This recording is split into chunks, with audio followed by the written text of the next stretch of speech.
सत साहिब जी, मेरे सभी भाइयों बहनों बेटा बेटी माता पिता को भगत मती की सत साहिब जी। तो आज हम सुनेंगे संत रामपाल जी महाराज की सत्संग में। गुरु जी हमें सत्संग में बताते हैं कि मनमानी पूजा करने से और हठ पूजा करने से हमें कोई लाभ प्राप्त नहीं होता और ना ही हमें सिद्धियाँ प्राप्त करने से कोई लाभ प्राप्त होते हैं। तो हमने गुरु जी के बताए अनुसार भक्ति करनी है और उसकी शरण में जाके मंत्र जाप करने, नाम दीक्षा लेके और जो गुरु जी हमें नियम बताते हैं उनके नियमों की पालना करनी है। सच्चे मन से गुरु जी के बताए अनुसार भक्ति करने से इस धरती पर भी हमें सुख प्राप्त हो रहे हैं और मोक्ष भी प्राप्त होएगा। तो सुनते हैं संत रामपाल जी महाराज की सत्संग में कौन सी सिद्धियां हैं, कैसे सिद्धियां प्राप्त करते थे पहले वाले। तो सुनते हैं संत रामपाल जी महाराज की सत्संग में। सत साहिब जी। चल रहा है कि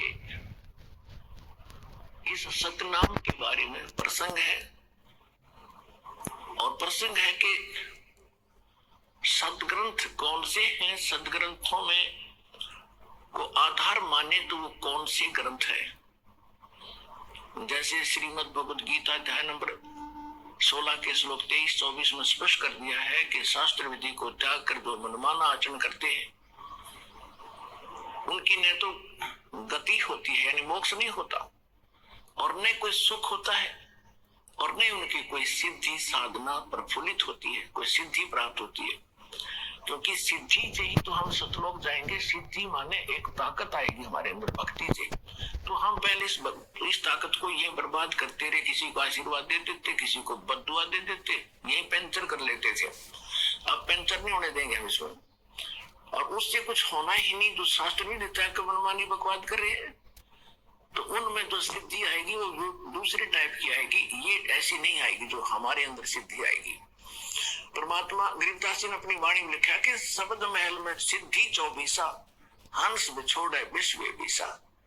यानी हमारा जो मंत्र है इसमें 24 सिद्धियां आ जाएंगी, लेकिन इन सिद्धियों को तुम प्रयोग ना करना, ना तो बात बिगड़ जाएगी।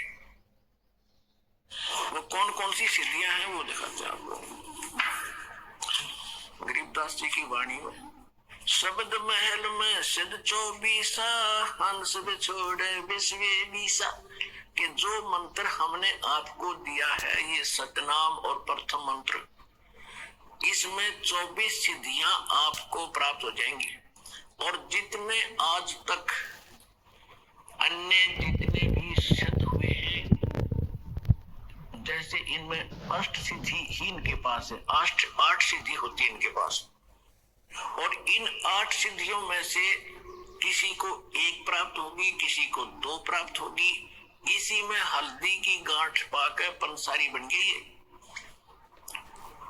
और हमने ये महापुरुष मान लिए। सिद्धि क्या चीज है?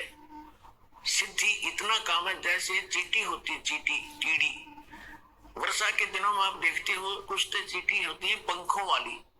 तो पंखों वाली जो चींटी होती है वो अन्य चींटियों से सुपीरियर मानी जाती है उनकी दृष्टि में कि ये आकाश में उड़ जाती है। ओहो, ये तो पता नहीं क्या बनेगी।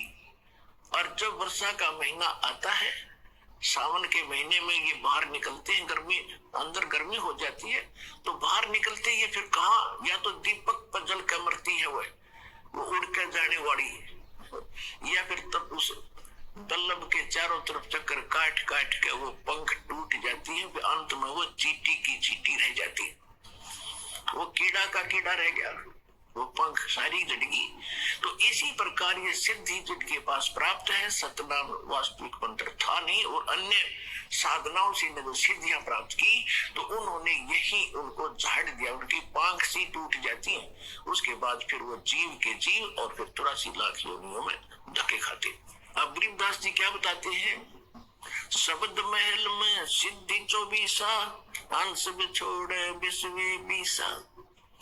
एक सिद्धि सुरदेव मिलावे, एक सिद्धि मनोवृत्ति बतावे, एक सिद्धि हो पवन स्वरूपी, एक सिद्धि हो अनुरूपी, एक सिद्धि निस्वासर जागे, एक सिद्धि सेवक हो आगे, एक सिद्धि स्वर्गापुर धावे, एक सिद्धि जो सब घट छावे, एक सिद्धि सब सागर पीवे, एक सिद्धि जो जुग जीवे, एक सिद्धि जो उड़े आकाशा, एक सिद्धि पर लोक के बासा, एक सिद्धि तन कष्ट तन जारा, एक सिद्धि जो हंस नियारा, एक सिद्धि जल डूब न जाई, एक सिद्धि जल पैर न लाई, एक सिद्धि बहु चोले धारे, एक सिद्धि नीतत विचारे, एक सिद्धि पांचों तत नीरम, एक सिद्धि जो बजर शरीरम, एक सिद्धि पीवे ना खाई, एक सिद्धि जो गुप्त छिपाई, एक सिद्धि ब्रह्मांड चलावे, एक सिद्धि सब नाद मिलावे,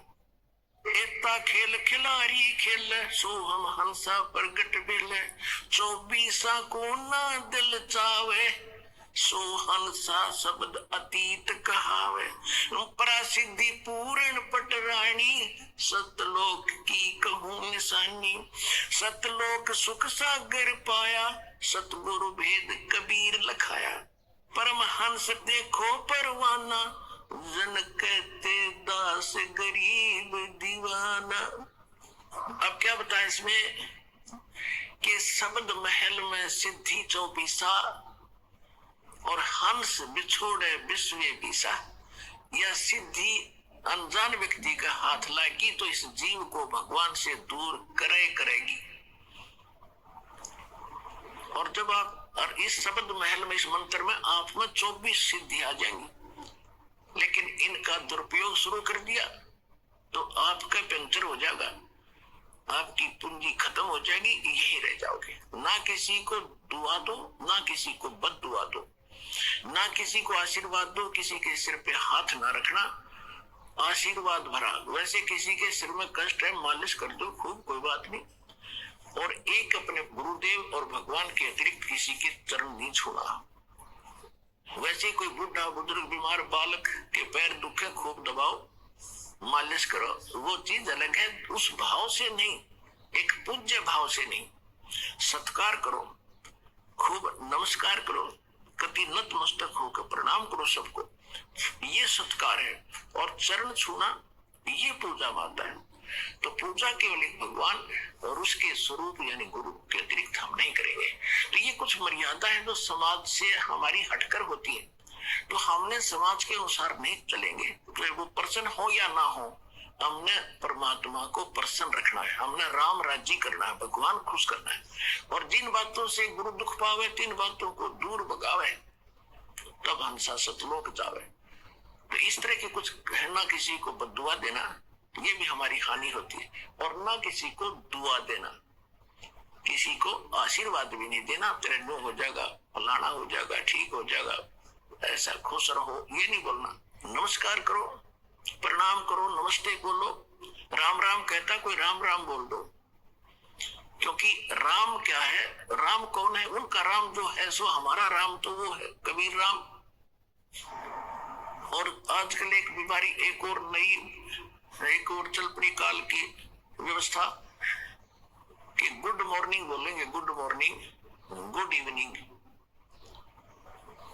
बता, ये नहीं बोलना हमने, ना गुड इवनिंग कहना, ना गुड मॉर्निंग और ना गुड आफ्टरनून। हम या तो सिंपल कह दो, वो कहता गुड मॉर्निंग, वो कह दो जी मॉर्निंग मॉर्निंग, और या बोल दो गॉड मॉर्निंग, गुड छोड़ के गॉड बोल दो, गुड मॉर्निंग गुड मॉर्निंग।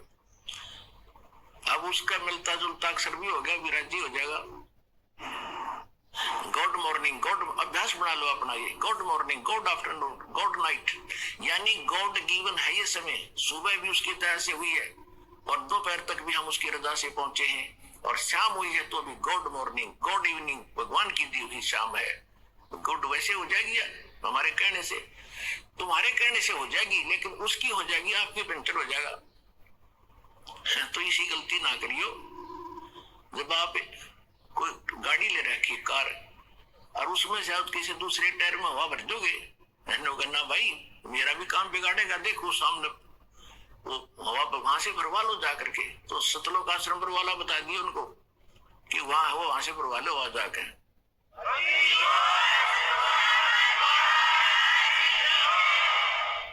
तो इसमें क्या बताया है कि शब्द महल में सिद्ध 24 और हंस बिछोड़े विश्व विसा।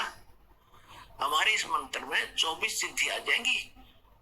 अब जैसे इनमें एक एक दो दो सिद्धि थी उस समय, पता नहीं हमारे लिए आज अलग भगवान बन गए थे ये ऋषि में। ऋषि क्या बताया, एक सिद्धि सुरदेव मिलावे, एक सिद्धि मनवृत्ति बतावे, एक सिद्धि हो पवन स्वरूपी, एक सिद्धि हो अनुरूपी, एक सिद्धि निस्वा सिर जागे, एक सिद्धि सेवक हो आगे।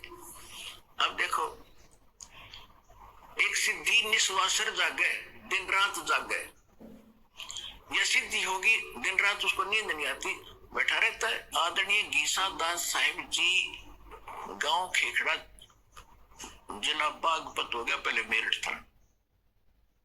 उनके एक शिष्य हुए नेकी राम जी, जो नारी वाले बोले जाते, नारी गांव के थे, वे जाट थे। तो उन्होंने आदरणीय गीसा दास साहिब जी से दीक्षा ली थी, और गीसा दास साहिब जी के पास वो मंत्र था, लेकिन उनको उन्होंने प्रथम मंत्र दिया था, वो जो प्रथम मंत्र हम आपको देते। तो नेकी राम जी ने क्योंकि पिछले स्वभाव होता जीव का, पिछली प्रेरणा थी, कोई तपस्वी था, मनुष्य प्राप्त हो गया, उसकी वही आदत बनी रही, तो उसने वो नाम नूम छोड़कर और अपनी हठ योग से साधना शुरू कर दी, जिससे उसमें उस प्रथम मंत्र का कुछ ज्यादा जाप करने से उसमें एक सिद्धि आ गई। कौन सी सिद्धि आ गई, दिन रात वो सोए नहीं। एक गांव है यहाँ, गांव जिला सोनीपत, गोहाना से और सोनीपत रोड पे खेड़ी दमकन गांव है, वहां मेरे मामा जी का गांव है। तो दास वहां जाता था, और हमारी जो माता जी और मेरे मामा जी, नाना जी, वो सारे उस नेकी राम के पुजारी हैं। तो उनकी स्थापना का दास को पता हुआ। अब याद आई वो बातें जब शुरू में सुना करते हम, और विशेषकर जब ये भगवान की चर्चा चलन लगी वहां जाकर, तो वो कहने लगे कि हमारे यहाँ बड़े महापुरुष हुए नेकी राम जी।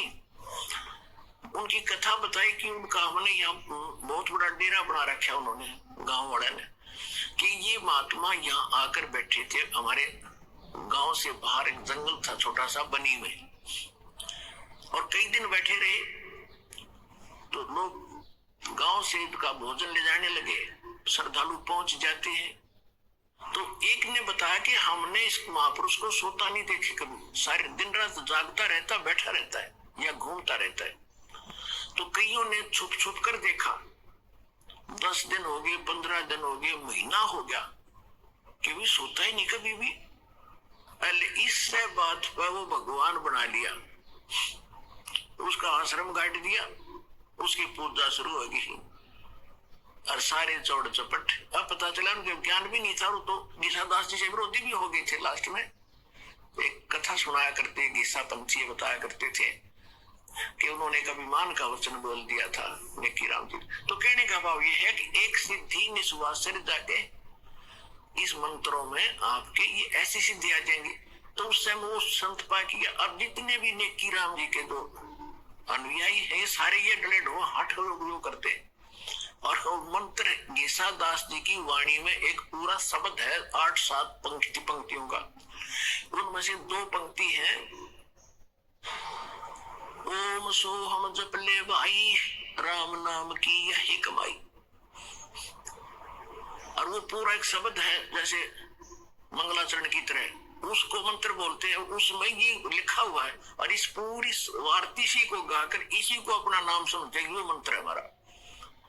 और वो कह रहे ये मंत्र जपना है। और ये गरीबदास जी कहते हैं, राम नाम जप कर ठर होई, ओम सोहम मंत्र दोई। ओम सोहम जाप जपिए, योग युगतिया धुनी तपिए।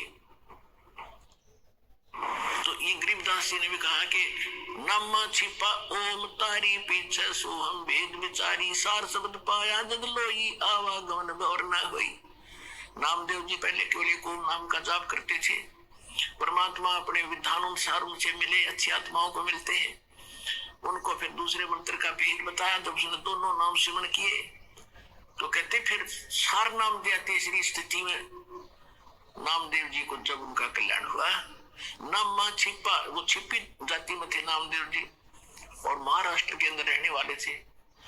नामा छिपा ओम तारी पीछे शुभम भेद विचारी, और सार शब्द पाया दद लोई आवागमन बढ़ना हुई। ऐसे ही धर्मदास जी को परमात्मा ने मंत्र दिए थे, लेकिन उनको प्रतिज्ञा दिला दी थी कि आगे बताना नहीं है। 1997 में दास को मिले परमेश्वर और संकेत कर दिया था कि विषय खोल दे, मैं आप देख लूंगा। किसी के पास ज्ञान नहीं है, और दास को ऐसा प्रोजेक्टर, ये 2003 से हमने फिर ये प्रोजेक्टर शुरू किया, आपके रूबरू करना शुरू किया, सबके इतिहास सामने रख दिए। किसी के पास ये नाम नहीं, किसी के पास यथार्थ ज्ञान नहीं, तो अपने आप ये सारे फेल हो गया। जितने भी संत महंत है कोई नहीं कर सकता। और श्रेयम मीडिया के अंदर इंटरनेशनल चैनल पर दास कम से कम 10-15 वर्ष से उनको ललकार रहा हूं कि आओ और चर्चा करो, कोई सामने नहीं आता क्योंकि उनके पास ज्ञान नहीं है, उनको पता चल चुका है।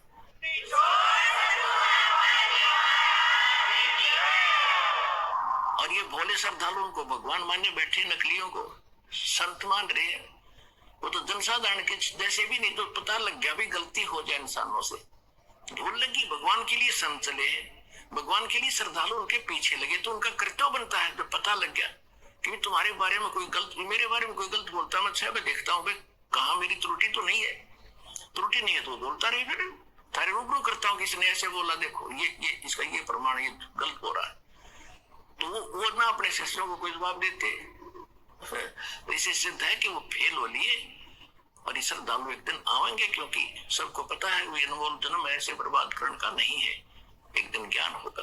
तो जो प्रसंग चल रहा उसी पर आते, एक सिद्धि निस्वा सर जागे, एक सिद्धि सेवक हो आगे, एक सिद्धि स्वर्गापुर जावे, एक सिद्धि जो सब घट छावे। एक सिद्धि ऐसी है जो स्वर्ग तक चले जाते हैं, जैसे सुखदेव ऋषि के अंदर एक सिद्धि थी आकाश में उड़ जाने की, स्वर्ग में जाने की। वो स्वर्ग में पहुंच गया, तो वहां जाकर उसको पता चला कि भी गुरु बिना तो बात बने नहीं, तो पिछले संस्कार से बैटरी चार्ज है, तेरे पिछले संस्कार हो जाए। अब यह सिद्धि तुझे पूर्व जन्म से प्राप्त है, ये जिस दिन खत्म होगी तो ये पंख कट जाएंगे, जीव का जीव रह जाएगा। तो तब उसकी अकल ठिकाने आई, तब उन्होंने राजा जनक से दीक्षा ली। एक सिद्धि सेवक हो आगे, एक सिद्धि स्वर्गापुर जावे, एक सिद्धि जो सब घट छावे, एक सिद्धि सब सागर पीवे, एक सिद्धि जो बहुत जीवे। एक सिद्धि है जो सब सातों समुद्रों को पी सकता है, वो सिद्धि प्राप्त प्राणी। जैसे अगस्त ऋषि ने सातों समुद्रों को एक ही घूंट में पी लिया था। अब क्या हो गया, उसके कारण कितना प्रसिद्ध हो गया। सभी देवताओं ने, ऋषियों ने हाथ जोड़े, प्रार्थना की, महाराज यह तो बात बिगड़ जाएगी, यहाँ का वातावरण नष्ट हो जाएगा, सब पाप लग जाएगा। तो प्रार्थना करने से वापस छोड़ दी, फिर समुद्र भर गए, तो क्या हो गया, मुक्त। और परमात्मा ने सारे समेट देगा, तो इकट्ठी कर दिया सेकंड में। तो वो उस मालिक के पास पराशक्ति है, पराशक्ति पूर्ण पटरानी, इन सिद्धियों की जननी है वो तो और ताकतवर है, उस मालिक के पास है। और सतलोक की कहूं निशानी, गरीबदास जी कह रहे। तो इसमें काफी वर्णन है, इसमें समय ज्यादा लग जाएगा, अब इतना ही पर्याप्त है। तो संकेत समझाना था दास ने आपको। कहते हैं 24 को ना मन चावे, इन झांके भी नहीं है। देखो पुण्यात्माओं जैसे बहुत से भगत देखे, पुण्यात्माओं जैसे बहुत से भगत देखे, उनकी प्रार्थनाएं भी आती है, और वैसे भी मिलते समय भी कहते हैं जी मैंने गलती कर दी। अपने अभी बता रही थी एक बहन कि मैंने अपने भाई के नाम ले रखा था, उसने मैंने उसको कह दिया कि तू ठीक हो जा, तेरी बीमारी मेरा लग जा, तो वह ठीक होगी मेरा लगी। हम फिर ये पंगा क्यों मोल लो तुम। तो कहने का भाव ये है, ये गलतियां करनी छोड़ दो, दिक्कत हो जाएगी, क्योंकि भक्ति करो तो ढंग से करो।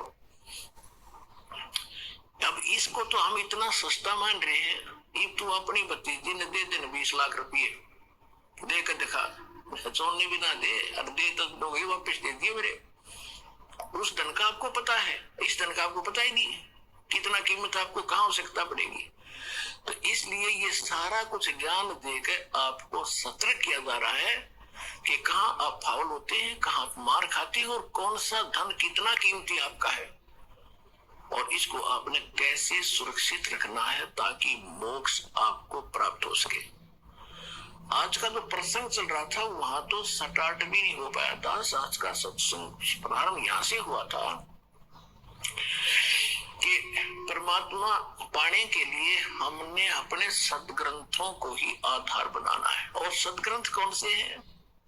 श्रीमद् भगवत गीता और पवित्र चारों वेद, और जो ज्ञान परमात्मा स्वयं आकर अपने मुख कमल से बोलता है।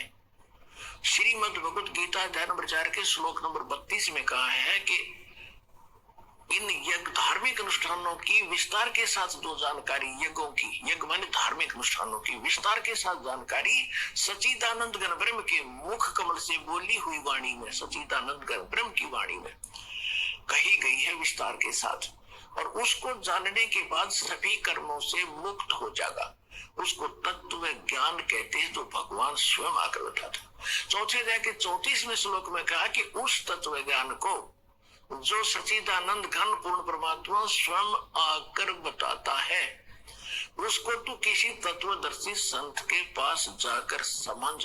उनको दंडवत प्रणाम करने से, केवल वही संत एक दंडवत प्रणाम का अधिकारी बताया है गीता में कि जो तत्वदर्शी है। अन्यथा अपने विषय में गीता ज्ञानदाता 18वें अध्याय के 65वें श्लोक में कहता, मुझे नमस्कार कर, मेरा भगत बन, मेरी भक्ति करेगा तो मुझे ही प्राप्त होगा। और तत्वदर्शी संत के लिए कहा कि उसको दंडवत प्रणाम करने से और कपट छोड़कर सरलता पूर्वक प्रसन्न करने से वह तत्वदर्शी संत तुझे उस परमात्म तत्व का यानी तत्व ज्ञान का ज्ञान कराएंगे। तो वो तत्व ज्ञान जिससे मोक्ष होगा वो कंप्लीट कोर्स है। और श्रीमद् भगवद गीता और पवित्र वेद, पवित्र कुरान, पवित्र पुराण, ये पवित्र बाइबल, ये इनकम्प्लीट नॉलेज है। Complete knowledge God given spiritual knowledge, तत्व ज्ञान, वो उससे मोक्ष होगा। वो असली शास्त्र है और उसमें से वेद भी मेल खाते हैं, गीता भी मेल खाती है, और उनमें जो ज्ञान नहीं है वो ज्ञान भी उसके अंदर है, तत्व ज्ञान के। तो उससे मोक्ष होगा। आज का सत्संग ये था, और वो ज्ञान भगवान ही देता है। दूसरा प्रसंग ये चला था कि किसने देखा भगवान? तो जिन्होंने भगवान देखा उनका आपके सामने इतिहास बताया, पवित्र कथा बताई उनकी कि इन महापुरुषों ने भगवान देखा। और ये जो ज्ञान दास आपको दे रहा है ये गॉड गिवन है। ये किसी डूम भाट के गीत नहीं है कि किसी ने रोजी रोटी के लिए अपना दंत कथा बना के बकवाद कर रखी हो। 1400 एकड़ का जमीन का मालिक था, गरीबदास किसान था, गांव छुड़ाने का, कोई भाट भिखारी नहीं था कि किसी कारण से वैसे अपने रोजी रोटी के लिए निपटती होगी कहानी। ये गॉड गिवन स्पिरिचुअल नॉलेज है। तो मन को विश्वास दिलाने के लिए इन प्रमाणों की इसलिए आवश्यकता है ताकि आपको दृढ़ता आवे और भगवान के मार्ग पर दृढ़ रहो, आपका मोक्ष हो जाए।